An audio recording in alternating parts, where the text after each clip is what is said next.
Eksodus, hoofstuk 40. Toe het die Here weer met Moses gepraat en vir hom gesê, jy moet die tent van ontmoeting, dit is die tabernakel, oprig op die eerste dag van die eerste maand.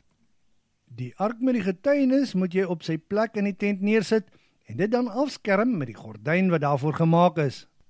Bring die tafel dan in en sit dit wat op die tafel moet staan daarop neer. Die kandelaar moet jy ook inbring. Steek dan die lampe van die kandelaar op. Die reukaltaar wat van suiwer goud gemaak is, moet voor die ark met die getuienis neergesit word. Hang dan die gordyn by die ingang van die tent op. Voor die ingang van die tabernakel moet jy die brandofferaltaar neersit. Die koper waskom moet tussen die altaar en die tabernakel staan. Dan moet jy water daarin gooi. Dan moet jy die voorhof rondom die tabernakel afskerm en sy gordyn by die ingang ophang. Vat dan die salfolie en salf die tabernakel en alles wat daarin is. Heilig die tabernakel met al sy gereedskap en toebehore en dit sal heilig wees. Die brandofferaltaar met sy gereedskap en toebehore moet ook gesalf word sodat dit hoogheilig sal wees.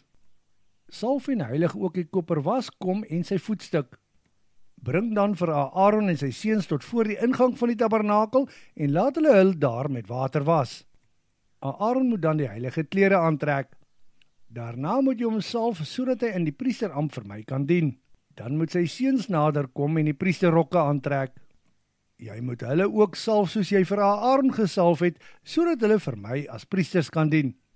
Van geslag tot geslag moet hierdie salwing vir hulle geld as 'n ewige priesterskap. Toe het Moses alles gedoen presies soos die Here hom beveel het.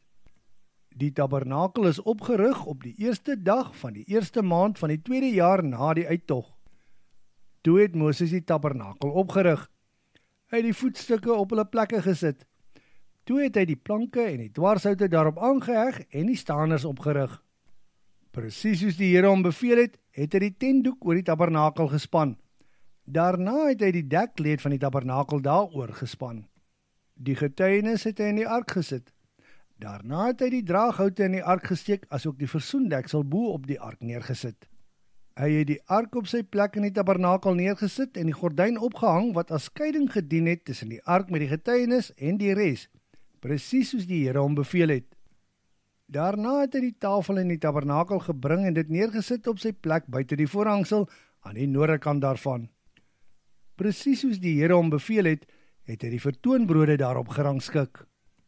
Die kandelaar het hy aan die suidekant reg oor die tafel in die tabernakel neergesit. Presies soos die Here hom beveel het, het hy die lampe in die teenwoordigheid van die Here aangesteek.